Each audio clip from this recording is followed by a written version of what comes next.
Hello guys, welcome to the market analysis video. आज का video बहुत ही डिफरेंट होने वाला है यार। मैं एक स्विंग ट्रेडर हूँ, मेरा नाम है अपूर्व। मैं मार्केट एनालिसिस कंटेंट बनाता हूँ दो लैंग्वेजेस में, इंग्लिश हिंदी। दोनों की लिंक मैं अपने टेलीग्राम पे पोस्ट कर देता हूँ। मैं किसी भी तरीके की कोई कॉल, टिप, एडवाइस, सजेशन नहीं देता। इन सब के अगेंस्ट खड़ा हूँ। एफ.एन.ओ. इंट्राडे मैं नहीं करता, तो उसकी बात मुझसे मत करना। जब आप मेरे टेलीग्राम पे आना चाहते हो, वहाँ लोगों से डिस्कस करना चाहते हो, चार्ट्स डालना चाहते हो, या फिर जो भी मैं डेली मार्केट एनालिसिस वीडियोस में जो भी होमवर्क देता हूँ वो फिनिश करना चाहते हो, if you want to finish that homework, submit the homework, या डिस्कस करना चाहते हो उस होमवर्क के बारे में, तो टेलीग्राम लिंक डिस्क्रिप्शन बॉक्स में भी मिल जाएगी, आपको कमेंट सेक्शन में मिल जाएगी। Today's video will be different guys. क्यों? क्योंकि आज हम लोग पिछले सारे जितने भी स्टॉक्स थे अभी तक के, उसके जो सबसे अच्छे मूवर्स हैं, मतलब जो मैंने मार्क कर रखे हैं स्टॉक्स, जिसमें either straight away stop loss hit हो गया कुछ लर्निंग के साथ, या तो उसमें कुछ ग्रीन डायरेक्ट, मतलब मेरा टारगेट हिट हो गया। ठीक है, मैं कोई टारगेट नहीं देता, मैं कोई स्टॉप लॉस नहीं देता, बट मैं अपने माइंड में एक अपने लिए एक टारगेट, एक स्टॉप लॉस सेट करके चलता हूँ एक ट्रेड के लिए। जब भी मैं उसको डिफाइन करता हूँ, सो वो एक पर्टिकुलर जो रेंज है, ठीक है, वो जब हिट होती है तो मैं उसको ग्रीन और रेड कर देता हूँ अपनी शीट में भी। इस शीट को मैं टेलीग्राम पे शेयर कर देता हूँ। If you want the sheet, Telegram join कर लेना, description box and comment section में लिंक मिल जाएगी। वीडियो स्टार्ट करते हैं without wasting any further time. तो सबसे पहले I am starting with the latest stock IRCON international. तो इरकॉन इंटरनेशनल सबसे पहले हम यहाँ पे डालते भी चले जाते हैं। इरकॉन इंटरनेशनल जिसमें बड़े मूवमेंट्स है, उसके बारे में बात ज़रूर करेंगे। मेरे ख्याल से 8% से ज़्यादा ही है। हम लोगों ने डिस्कस इस कैंडल पे करा था इस स्टॉक को, और अभी ये 9-10% ऑलमोस्ट हो गया है। मतलब जो रिस्क रिवॉर्ड रेशियो था वो अपना यहाँ पे कंप्लीट हो गया है इरकॉन में। इरकॉन का वीडियो आप देख सकते हो। ठीक है, it was a support based trade. ठीक है, तो सपोर्ट बेस्ड ट्रेड थी इरकॉन।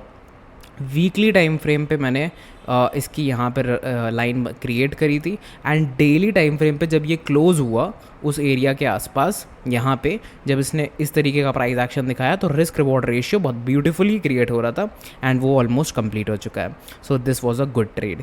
सेकेंड ट्रेड पे चलते हैं। So I will discuss all these trades in both the languages इस तरीके से, so that both the audience are able to understand it. Okay, mixed.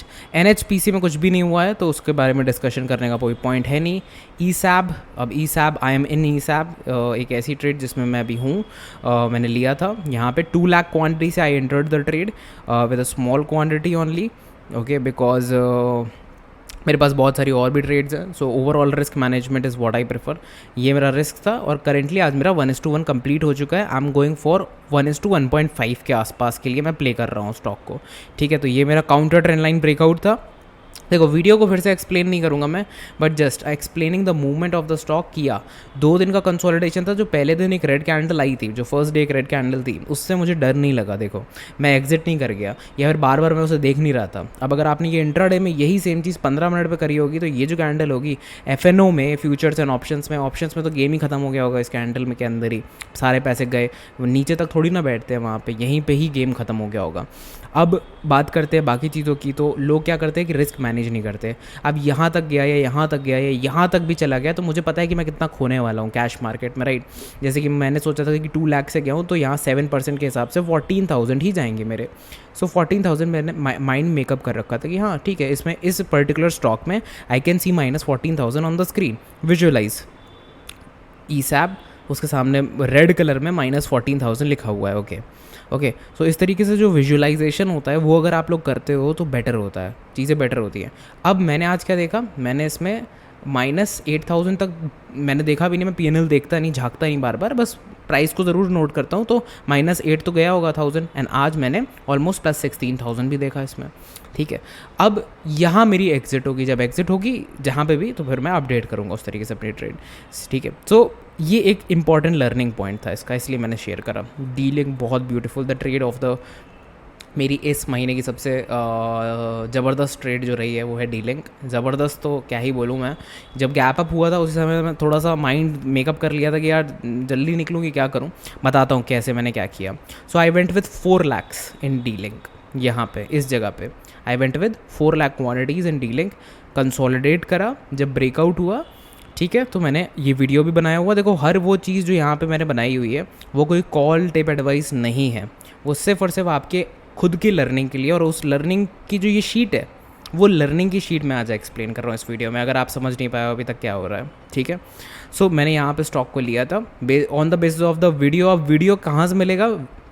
Telegram join करो और उस पे ऊपर स्क्रॉल मारते चले जाओ, आपको सारे वीडियो मिल जाएंगे, both the languages, English Hindi में, दोनों में आपको you guys will get the video. So I took the trade here with 4 lakh quantities. मेरा रिस्क क्या था? 7% का, मीनिंग 28,000, डी लिंक माइनस 28,000, ठीक है। बट हाँ, वो भी ई सैप भी ले रखा है, -16 उसमें भी दिख सकता है। ये माइंड मेकअप इस तरीके से करता हूँ मैं। तो कैलकुलेट टोटल करो, ठीक है, 44, 50, 60,000 लॉस, जितना भी हो रहा है वो कैलकुलेट करो एक जगह पे। माइंड में चलना चाहिए कि ओवरऑल इतना रिस्क ले रहे हो तुम इस अपनी अकाउंट पे, ठीक है, वो मेरे हाथों में है।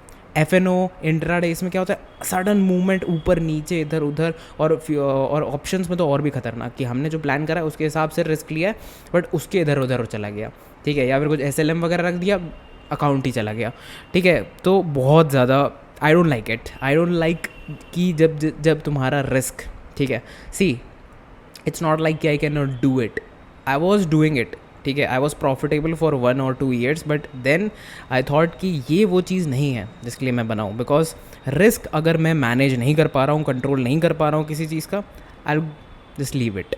Okay, so again coming back to the main point कि यहाँ पे मैंने 7% का रिस्क लिया था, ठीक है। माइंड मेकअप मैंने 6% के लिए करा था कि यार 6 × 4 = 24, दैट इज़ बेटर, बट फिर मैंने सोचा कि 7% भी मैं दे सकता हूँ, कोई दिक्कत की बात नहीं है, दे देते हैं 4-5 हज़ार, कोई और बात नहीं।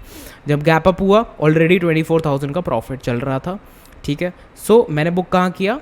अराउंड 15% पे। द 15% वेंट, जैसे ये स्टॉक पहली कैंडल में मूव कर गया था, दूसरी तीसरी कैंडल में मूव कर गया था, ये देखो यहीं पे ही 15% से थोड़ा कम होगा, 12% होगा यहाँ पे कहीं पे। I exited my 2 lakh quantity, why? Because मुझे सेफ गार्ड एक क्वान्टिटी करनी थी। रेस्ट ऑफ द क्वान्टिटी मैंने बचाई किस लिए? क्योंकि मुझे वेट करना था, कि देखना था कि प्राइस एक्शन क्या ये, बिकॉज बहुत बार ऐसा होता है कि इस तरीके के पैटर्न्स पे जब गैप अप होता है, ठीक है, और वो ऊपर चलने लग जाता है, ब्रेकअवे गैप टाइप आ जाता है, तो वो ओवरऑल जितने भी रेजिस्टेंस होता है, जो टॉप रेजिस्टेंस होता है उसको एक बार छू के आता है, जो सबसे फाइनल रेजिस्टेंस होता है वही स्टॉक ने करा। अब क्या पता यही कंसोलिडेट होगी, जो भी करे। मैंने अपनी 2 lakh quantity, rest of the 2 lakh quantity 30% के गेंस पे एग्जिट करी। So very good trade, one of the best trade off this month for me, D link, ठीक है। सो वो थी पेनिनसुला लैंड, ये बहुत ही ब्यूटीफुल, ये भी अच्छी गई, बट मैं इसमें नहीं था, मैं इस ट्रेड में मैंने नहीं लिया, ठीक है। उसका एक रीज़न था कि ऑल तो बहुत ब्यूटीफुल गई, ये भी एक अच्छी डीलिंग के बराबर की ट्रेड हो सकती थी मेरी, बट लेट्स डिस्कस दिस कि ये ब्रेकआउट हुआ। मैंने यहाँ पे एनालिसिस वीडियो बनाया था इस दिन इसके ऊपर, ठीक है। सो मैंने देखा कि यार एक तो 10% का रिस्क है, 2 लाख से भी ज़्यादा तो 20,000 हो जाता है टोटल क्वांटिटी, टोटल जो हर चीज़ अगर आप मिलाओगे अभी जो 2 स्टॉक्स बाकी हैं, ई सैब और वो, तो उन दोनों का मिला के भी 60,000 के ऊपर का मेरा रिस्क जा रहा है, ठीक है। बट मेरे पास अभी और भी स्टॉक्स है, तो मेरा 80-90,000 का रिस्क ऑलरेडी था, जो कि इसकी वजह से 1 लाख के ऊपर जा रहा था, जो कि मुझे नहीं चाहिए था। सो मैंने रिस्क मैनेज करा अपना, मैंने इस ट्रेड में नहीं गया, जबकि इस ट्रेड ने भी बहुत ब्यूटीफुल गेंस दिए, ठीक है। सो यस, गैब्रियल की बात करते हैं। गैब्रियल में मैं था ही नहीं, गैब्रियल में मैं नहीं था, तो अभी मैंने DMCC से सिर्फ एक स्टॉप लॉस था जो मैंने एग्जिट करा है। गैब्रियल में भी देखो तो टच हुआ है वो, उसके बाद ऊपर आ गया, सो इसके बारे में इतना डिस्कशन मुझे नहीं लगता, अभी भी साइडवेज ही है। मैंने इसमें रेड कर दिया क्योंकि उसने टच कर दिया, तो मैंने रेड मार दिया इसको। लेक्सिस मैंने नहीं लिया, ठीक है, because same reasons, risk management, मैंने नहीं लिया ये स्टॉक, बट लेता तो मेरा लॉस होता, ठीक है, फॉर श्योर लॉस होता यहाँ पे। एंड वन मोर थिंग कि मैं बहुत ही मैंने बोला भी था आप लोगों को कि ये जो चीज़ होती है ना, कि जो कैंडल ये वाली मैंने बनाई थी, एक पैरेलल चैनल क्रिएट करा था, देखो वो कितनी ब्यूटीफुली फॉलो हुआ है यहाँ पे, कि ये यहाँ अगर क्लोज करता ना कहीं, तो रिट्रेसमेंट कहाँ तक होता? पैरेलल चैनल के टॉप तक। अब अगर यहीं क्लोज कर गया है तो रिट्रेसमेंट नीचे हो गया उसके, तो फेक आउट ही हो जाएगा, गेम ही ओवर हो जाएगा, है ना। तो वो एक बहुत इंपॉर्टेंट लर्निंग पॉइंट है, आई होप आप लोग इस पॉइंट को समझे हो, ठीक है। कुछ 1-2 और डिस्कस करते हैं, एक और लूज़र डिस्कस करते हैं, DMCC डिस्कस करते हैं। सबसे पहले तो DMCC में मैं था और मैंने लॉस बुक करा है अपना अराउंड, एक सेकेंड, DMCC मैंने कहाँ लिया था? यहाँ लिया था, इस कैंडल पे मुझे कोई गलती नहीं दिखी थी इसमें, ठीक है। मे बी कोई डेली टाइम फ्रेम की कोई कुछ होगा जो मैं मिस आउट कर रहा हूँ डेफिनेटली, ठीक है। ऐसा तो हो नहीं सकता, कुछ ना कुछ रीज़न होगा प्राइस एक्शन बेस्ड जो मैंने मिस आउट कर दिया, कोई बात नहीं।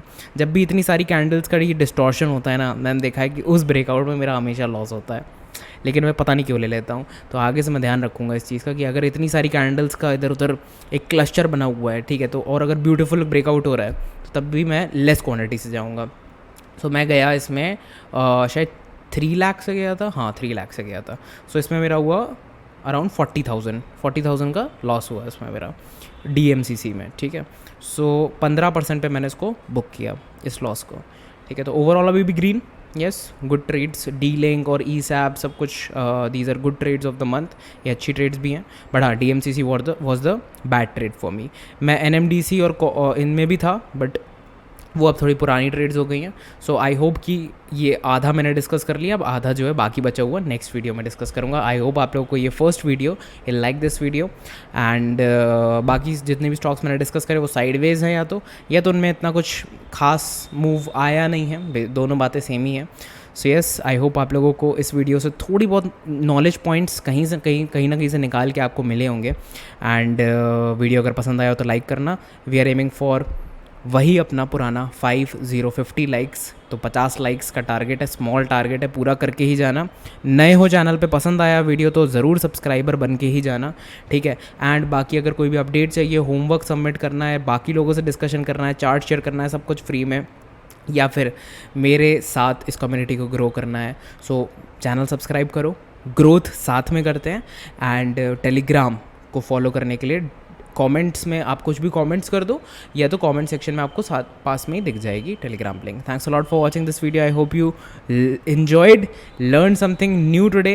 एंड डेली ही मैं इस तरीके के वीडियोस बनाता हूँ, कुछ लर्निंग आपको अटैच होती जाए। Thanks a lot and safe trading करना, रिस्क मैनेजमेंट फॉलो करना, कॉल टिप्स कुछ भी मत लेना, इस तरीके के टेलीग्राम चैनल को अनफॉलो कर देना। Good luck and have a safe trading.